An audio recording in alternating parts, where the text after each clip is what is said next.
How important are habits and rituals to us living an uncommon form of life?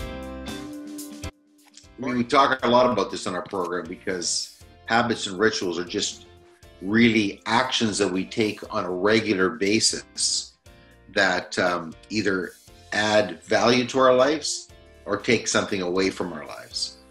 So, for instance, 3 glasses of wine before dinner, a scotch after dinner, and then like a Spanish coffee, to tap off the night. That's a lot of shots of alcohol. that could be a ritual. That could be a dang good ritual. Does that add value to your life? Maybe it does, once a month. But when you're doing it every night, maybe it doesn't add that much value to your life.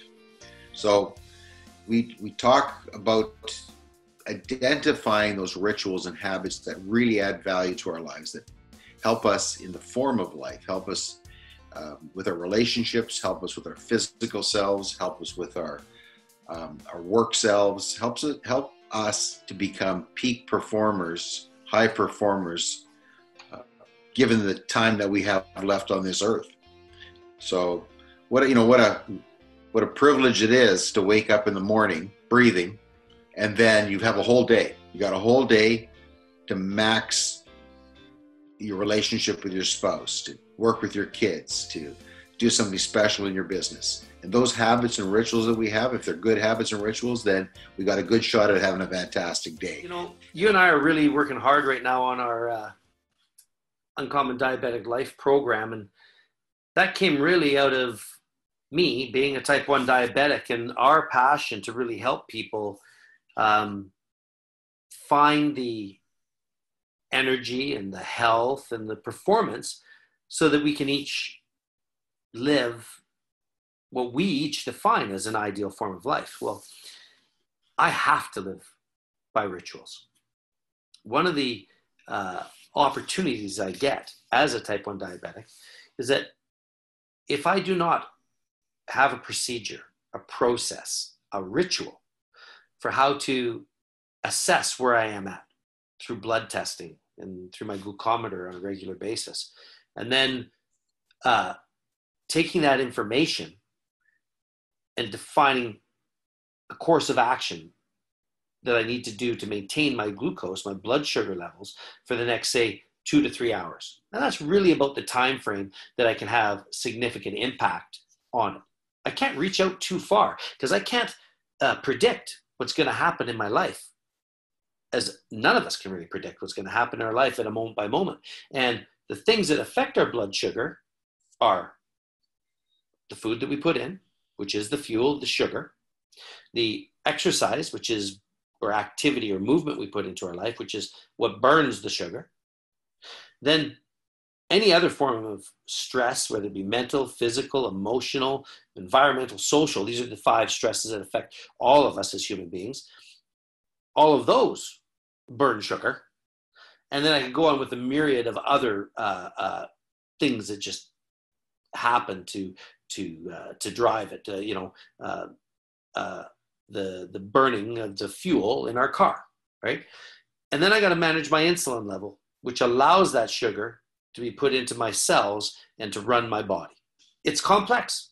It's not simple. And if I don't have a process, a habit, a ritual to help guide me, I end up in a medical circumstance. Not sometimes, invariably within 3 hours.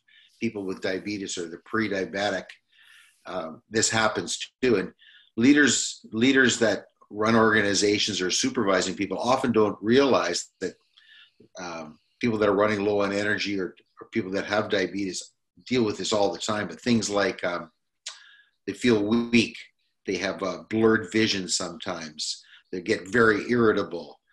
Look, you're yawning right now. Yes. You're yawning right now. You feel tired, man. You shouldn't feel tired, but you do feel tired, right? You feel confusion. You don't feel good. You get nausea. It's really hard to perform at work. It's really hard to perform in your family. It's really hard to perform in the community when you've got these symptoms, right?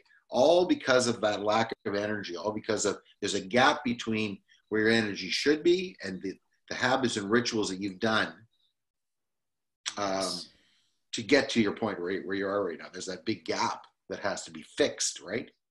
I'm just going to walk through kind of my day and what I do repeatedly, and I'm focusing and I'm assessing. You kind of joked about my yawning there. So when I first wake up, the very first thing I do is I do a basic assessment and I do a blood test. That blood test tells me how much fuel's in the tank, right? And glucose in my blood. And once I know that, I have fact, not how I feel. Because when I wake up in the morning, sometimes I wake up and I feel sluggish, I feel tired, I got a headache, and I'm going, okay, what's going on, right? Because that could be signs of many other things in my body as a diabetic, low blood sugar being the main one, or it could be an extremely high blood sugar. But I have to assess it. And once I've done that and I got some facts, I actually can take a breath and I can go, okay, what is the next thing that needs to be dealt with? And for me, what I do is I take a moment and I drink water. We're 90% water. And I drive my activities around making sure that I'm hydrating. And as you know, Bob, I have one of these big, oh, it's disappearing. There you go. Big water bottles always around me at all the time, because I'm trying to drink at least 6 of those every day for multiple reasons. It suppresses hunger. It hydrates me and actually gives me energy for the activities that I want to do, especially when we're dealing with 30 plus degrees outside. But even in the middle of winter, I'm trying to drink at least 6 of those because it's flushing out all the bad stuff, and there's so many other benefits of it. But anyways, long and short, I do that. Then once I do that, I make a decision on what I need to fuel my body with. And these eating habits that we start our day with are critical. And unfortunately, I used to have really poor eating habits. I went through, as you know, probably a decade or more as I was building my different companies and traveling so much that I hit the Tim's drive-thru or whatever in the morning, would have a coffee and have a breakfast sandwich or 2. And just that, a double-double is 150 calories, right? A single is 75. The breakfast sandwiches, when you do that all up, that's a 500 calorie breakfast. The average male that's between, for sake of a better word, 25 to 45, only needs about 2,000 calories. A day. A day. Yeah. Exactly. And I consume that before 8 a.m., right? I'm already 25% through, and away we go. So those choices that we fuel our body with really set up the day. And from that, I learned.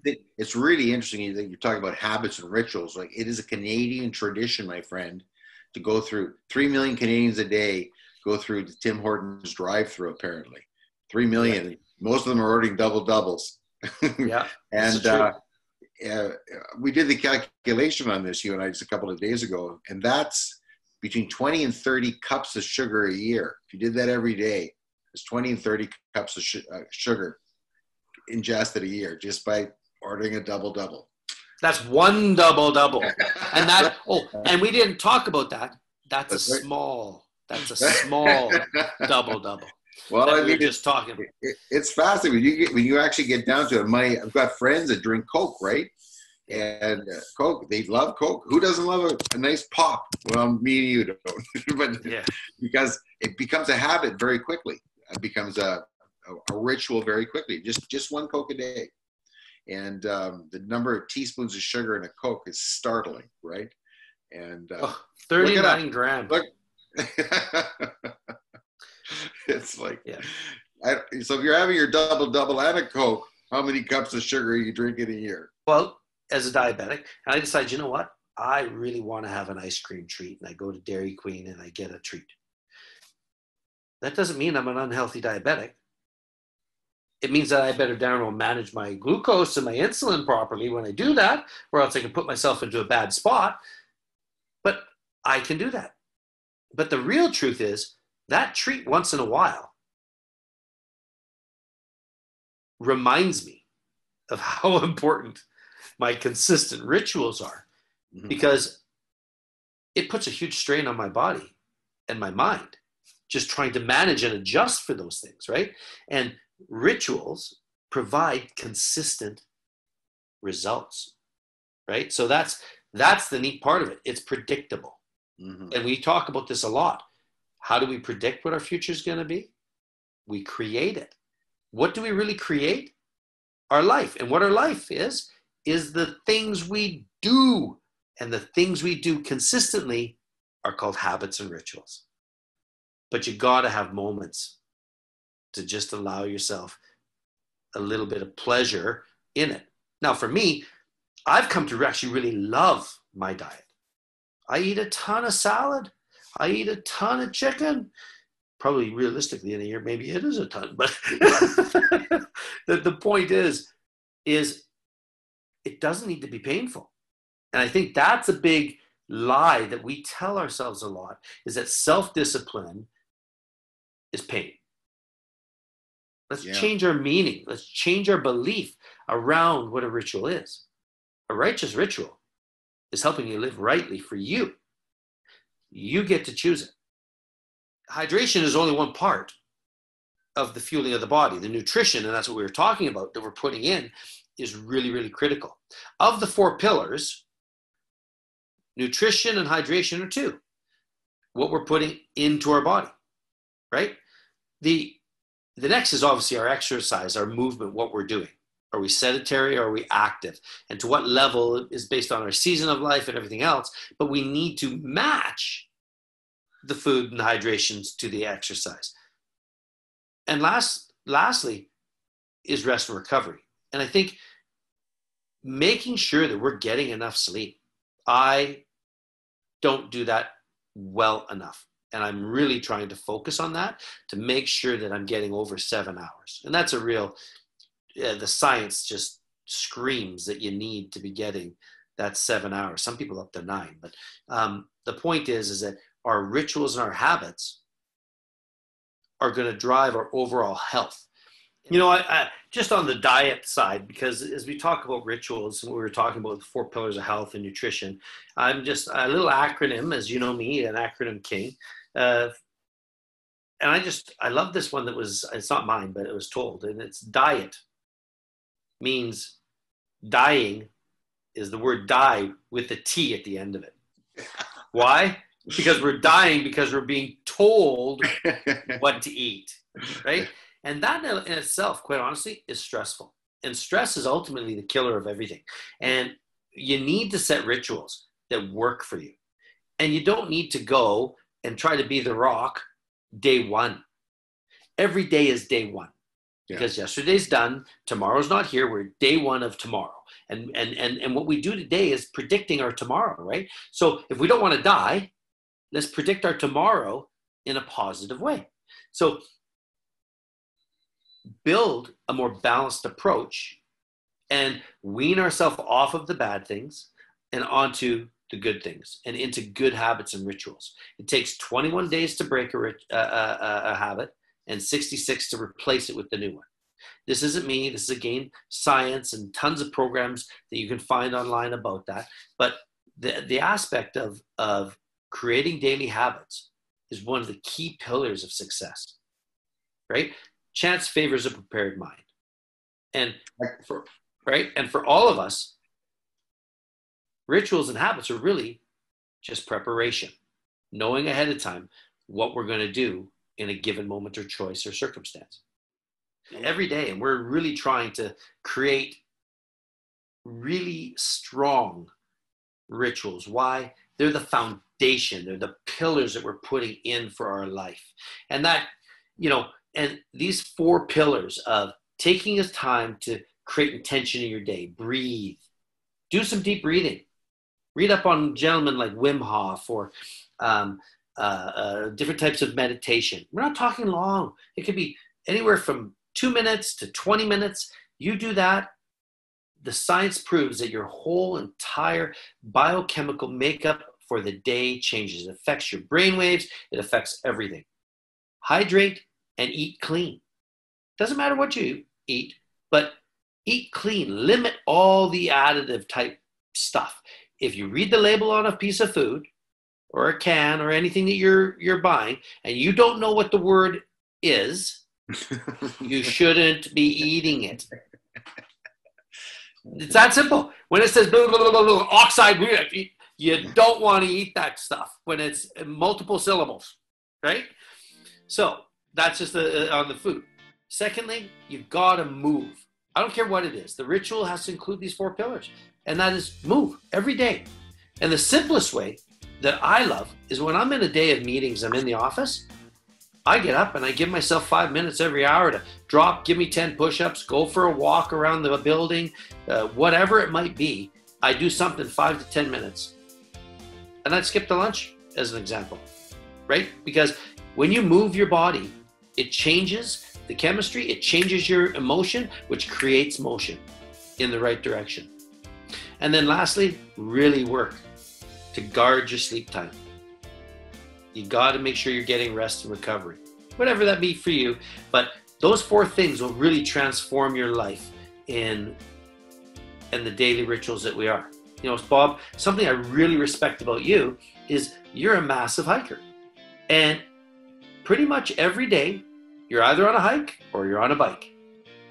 And you've made a conscious choice to step up and improve in your 60s to reach a new level now. And said, you know what? To hell with this. I'm going to make 60s the best shape I've ever been in. And I'm proud of you, right? No different than me. You support me. And I'm going to make 50s like new 30s, right? We can do it. Our entire life is about managing our state, our mental, our focus.